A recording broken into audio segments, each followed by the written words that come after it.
सभी को नमस्कार। आओ सजाएं कहानी के रंग, शब्दों के बीच या चित्रों के संग। पिछली वीडियो में हमने समझा था कि चित्रों की कहानी को शब्दों की ज़बानी कैसे कहा जाता है, यानी चित्रों को शब्दों का रूप कैसे दिया जाता है। क्योंकि हम कर रहे हैं रचनात्मक लेखन और उसके अंतर्गत हम सीखेंगे रेखा चित्र लेखन। लेकिन इससे पहले मैं आपसे एक प्रश्न पूछना चाहती हूँ। क्या आपको बचपन में पढ़ी हुई चित्रकथाएं यानी कॉमिक्स याद है? जैसे पिंकी बिल्लू, चाचा चौधरी, छोटू लंबू। इन सभी चित्रकथाओं को पढ़ते समय हम कल्पना के आकाश में ऊंची उड़ान भरा करते थे। हर एक चित्र से हमारे मन में ढेरों कल्पनाएं पैदा हुआ करती थी। बहुत सारी कहानियां आकार लिया करती थी। इसी बात को फ्रांस के प्रसिद्ध नेता नेपोलियन बोनापार्ट ने इस तरह से कहा है कि एक चित्र 1000 शब्दों के बराबर होता है। जब भी हम कोई दृश्य देखते हैं तो उसे देखकर हमारे मन में अनेक भाव और विचार पैदा होते हैं। इन्हीं भावों और विचारों को हम शब्दों में व्यक्त कर देते हैं। बस यही जन्म होता है रेखा चित्र का। पिछले वीडियो में भी हमने समझा था कि हम किसी दृश्य का वर्णन शब्दों में किस प्रकार से कर सकते हैं और रेखा चित्र की रचना कर सकते हैं। आज हम रेखा चित्र लेखन के बारे में और भी कई जानकारियां प्राप्त करेंगे। सबसे पहले रेखा चित्र की परिभाषा। हिंदी साहित्य कोश में कहा गया है, रेखा चित्र किसी व्यक्ति, वस्तु, घटना या भाव का कम से कम शब्दों में मर्मस्पर्शी और सजीव वर्णन करता है। यहाँ हम रेखा चित्र की 3 विशेषताएं देख पा रहे हैं। कम से कम शब्दों में, मर्मस्पर्शी और सजीव वर्णन। इन विशेषताओं को हम आगे चलकर समझेंगे। अभी हम ये समझते हैं कि रेखा चित्र शब्द आया कहां से। रेखा चित्र शब्द वास्तव में चित्रकला के भीतर से आया है, लेकिन जब हमने इस शब्द को साहित्य में भी अपना लिया तो हमने इसे नाम दिया शब्द चित्र, क्योंकि यह शब्दों से बना हुआ चित्र है। इंग्लिश में इसे स्केच कहा जाता है। यहीं से हम रेखा चित्र की यात्रा पर आगे बढ़ते हैं। वास्तव में रेखा चित्र चित्रकला और साहित्य का मेल है, क्योंकि रेखा चित्र में शब्दों के माध्यम से प्रस्तुत करने वाले विधा को हम व्यक्ति घटनाओं और प्राकृतिक दृश्यों के जीवंत रूप में देखते हैं। यानी यह विधा शब्दों के माध्यम से हमारे मन में एक चित्र सा उत्पन्न कर देती है और हमें लगता है कि हम उस वस्तु को वास्तव में अपनी आंखों से देख रहे हैं। नाटक, कहानी, कविता, वास्तव में ये तो साहित्य की प्राचीन विधाएं हैं, लेकिन रेखा चित्र को हिंदी साहित्य के आधुनिक काल की विधा माना जाता है। हिंदी में अनेक रेखा चित्र लिखे गए जो बहुत प्रसिद्ध भी हुए। यहाँ हमारे सामने हिंदी के कुछ प्रमुख रेखा चित्र आ गए हैं। माटी की मूर्तें, अतीत के चलचित्र, बोलती प्रतिमा, विराम चिन्ह। इन सभी को आप इंटरनेट पर जाकर पढ़ भी सकते हैं। तो इस प्रकार से मुख्य रेखा चित्रों को देखने के बाद आइए अब आगे बढ़ते हैं और अब हम बात करते हैं साहित्य की कुछ विधाओं और उनके अंतर के बारे में। अब आप सोच रहे होंगे कि पात्रों, वस्तुओं और व्यक्तियों, इन सब की जो विशेषताएं होती हैं या वर्णन होता है वो तो हम कहानी में भी पढ़ते हैं। तो फिर कहानी और रेखा चित्र में क्या अंतर है? आइए इसको समझ लेते हैं। कल्पना कीजिए कि आप रंग बिरंगे फूलों से भरे हुए एक सुंदर उपवन में घूम रहे हैं और फूलों को देख रहे हैं। अचानक आप एक फूल के पास आकर रुक जाते हैं क्योंकि उसकी सुंदरता ने आपका मन मोह लिया है। आप उसे ध्यान से देर तक देखते रहते हैं और उसके बाद उस फूल के आकार, उसके पंखुड़ियों, उसके रंग, उसकी सुंदरता का वर्णन अपने किसी मित्र या माता पिता के सामने करते हैं। बस समझ लीजिए कि आप एक रेखा चित्र का निर्माण कर रहे हैं। अब आप सोच रहे होंगे कि यह वर्णन तो कहानी में भी किया जाता है। बिल्कुल सही, लेकिन कहानी के जो पात्र होते हैं उनका जो वर्णन होता है वो लेखक की कल्पना पर आधारित होता है, वो वास्तविक नहीं होता। लेकिन रेखा चित्र का वर्णन, उसके पात्र, उसकी घटनाएं वास्तविक सच्ची घटनाओं से जुड़े हुए होते हैं, जो लेखक के जीवन से भी जुड़े हुए होते हैं। कहानी और रेखा चित्र में दूसरा अंतर क्या है? कहानी में घटनाएं एक के बाद एक चलती हैं, इसलिए कहानी में गति होती है। लेकिन रेखा चित्र वस्तुओं के सूक्ष्म वर्णन पर आधारित होता है, इसलिए इसमें एक ठहराव होता है। हमें लगता है कि हम रुक कर, ठहर कर चीजों को ध्यान से देख रहे हैं।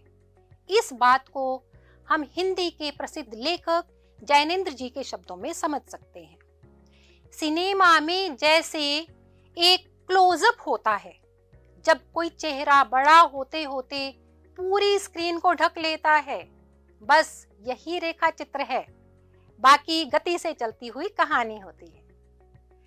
अब आपके मन में एक प्रश्न और भी पैदा हुआ होगा कि वास्तविक घटनाएं और सच्ची बातें तो संस्मरण में भी वर्णित की जाती हैं, जो कि आपने पढ़ा भी हुआ है। तो फिर संस्मरण और रेखा चित्र में क्या अंतर हुआ? आइए इसे भी समझ लेते हैं। वास्तव में संस्मरण में जो घटनाएं लिखी होती हैं वो लेखक के जीवन के अतीत से जुड़ी हुई होती हैं, बीते हुए समय से जुड़ी हुई होती हैं। लेकिन रेखा चित्र में अतीत, वर्तमान और भविष्य किसी को भी लेकर रचना की जा सकती है। तीनों कालों के आधार पर हम रेखा चित्र की रचना कर सकते हैं। दूसरा अंतर, संस्मरण में किसी विशेष या प्रसिद्ध व्यक्ति के व्यक्तित्व का ही वर्णन किया जाता है, जिसे समाज के अनेक लोग जानते होते हैं। लेकिन रेखा चित्र का विषय समाज का कोई भी साधारण मनुष्य हो सकता है, आवश्यक नहीं है कि वो किसी प्रसिद्ध व्यक्ति के बारे में ही लिखा गया हो। तो अब अन्य विधाओं के साथ रेखा चित्र का अंतर जानने के बाद हम सरलता से रेखा चित्र की विशेषताओं को भी समझ पाएंगे। पहली विशेषता, रेखा चित्र लेखक के जीवन के वास्तविक अनुभवों पर आधारित होता है, कहानी की तरह कल्पना पर आधारित नहीं होता। रेखा चित्र में कोई भी साधारण विषय लिया जा सकता है, जैसे सड़क पर पत्थर तोड़ता हुआ मजदूर, खेती करता हुआ किसान, सड़क के किनारे बैठा हुआ भिखारी।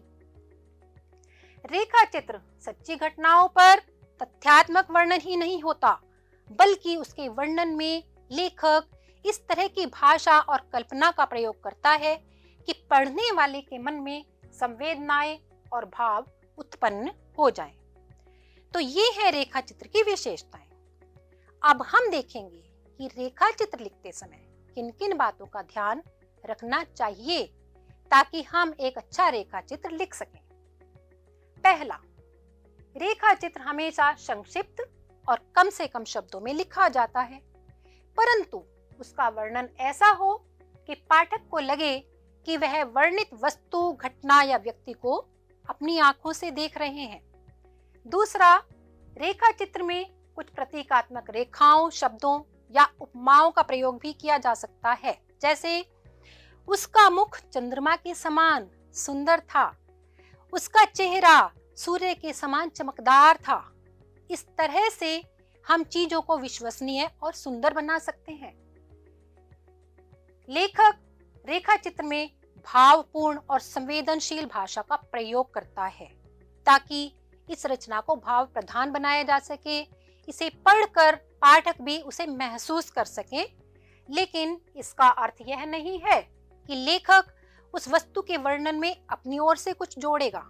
नहीं, रेखा चित्र लेखक रेखा चित्र में अपने विचारों का प्रयोग नहीं कर सकता, कुछ अन्य चीजें अपनी ओर से नहीं जोड़ सकता। जो दृश्य, जो वस्तु जैसी है वो बिल्कुल वैसा ही वर्णन करेगा, लेकिन उसे इस तरह की भाषा में लिखता है कि वह रचना संवेदनापूर्ण और भावपूर्ण बन जाए। इन सभी बातों का ध्यान रखते समय यदि हम रेखा चित्र लिखते हैं तो वे खूबसूरत रेखा चित्र बनकर तैयार हो जाते हैं। अब इन सभी विशेषताओं को समझने के बाद और सभी अन्य बातों को समझने के बाद और अधिक स्पष्ट रूप से समझने के लिए आइए हम कुछ रेखा चित्रों के उदाहरण पढ़ लेते हैं और उनके माध्यम से इन सभी बिंदुओं को समझने का प्रयास करते हैं। तो ये है हमारे रेखा चित्र का पहला उदाहरण, जो लिखा है हिंदी की प्रसिद्ध लेखिका महादेवी वर्मा ने। हम इसे पढ़ते हैं और इसकी भाषा को और कथ्य को समझने का प्रयास करते हैं। नेपाल, भूटान आदि से जो कुली इस ओर आते हैं उनमें प्रायः छोटे से छोटा कुली भी 1.5-2 मन का बोझ उठाकर ऊंचे पहाड़ों की मीलों लंबी चढ़ाई पार कर जाता है। कोई टाट का सिला हुआ विचित्र पाजामा और फटे हुए काले खुरदुरे कंबल का गिलाफ जैसा कुर्ता गले में लटकाए भालू के समान घूम रहा है।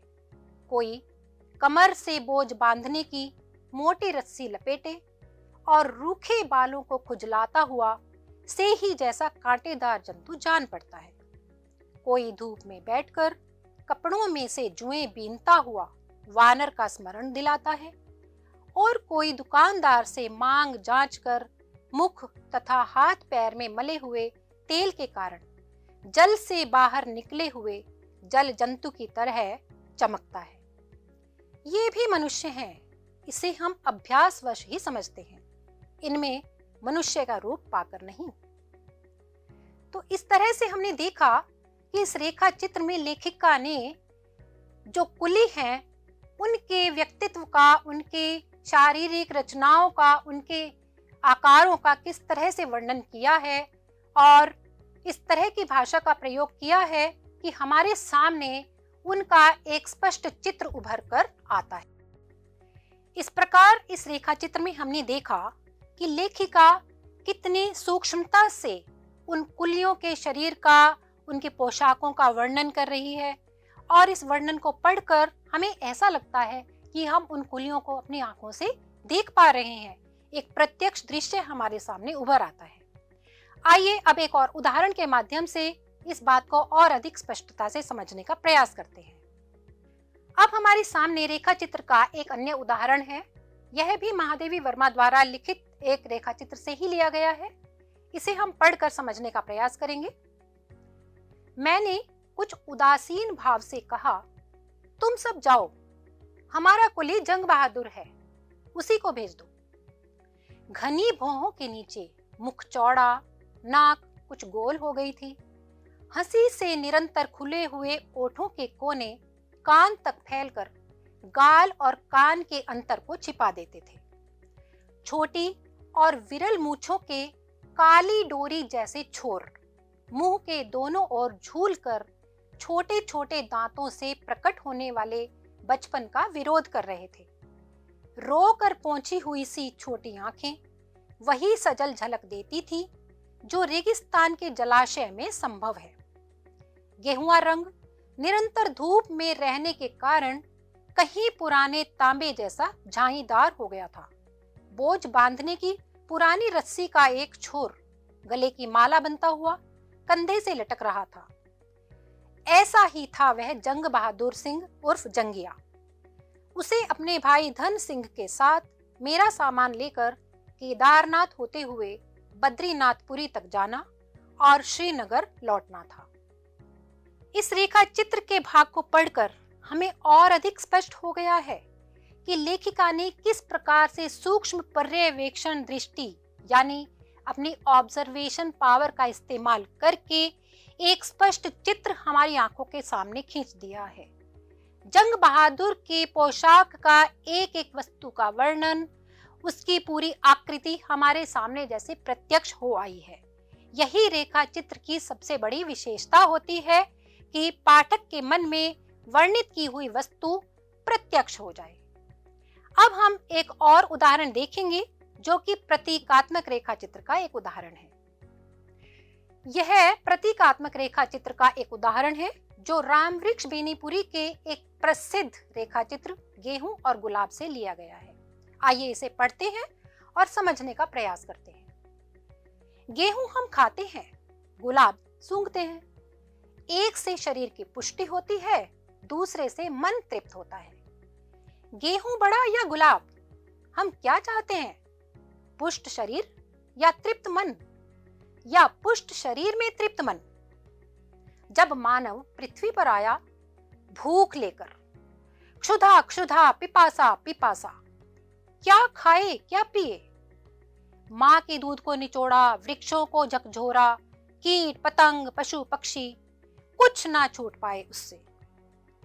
गेहूं, उसकी भूख का काफला आज गेहूं पर टूट पड़ा है।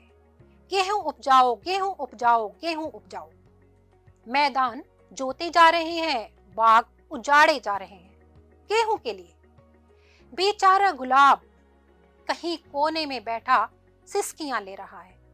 शरीर की आवश्यकता ने मन की जरूरतों को कहीं कोने में डाल रखा है, दबा रखा है।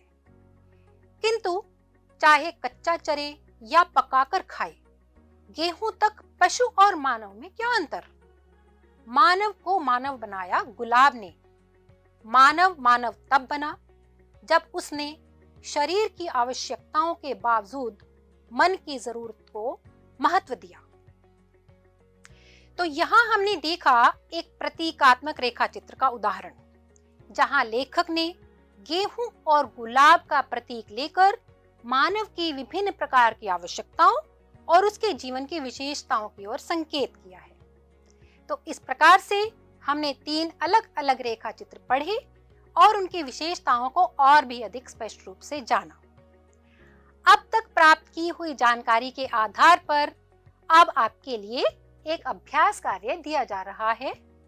यहाँ दिए गए विषयों पर आप विचार करें और रेखा चित्र के बारे में जो भी जानकारी आपने प्राप्त की है उसका प्रयोग करके दिए गए विषयों पर रेखा चित्र लिखने का प्रयास करें। अगले वीडियो में हम आपसे फिर मिलेंगे। नमस्कार।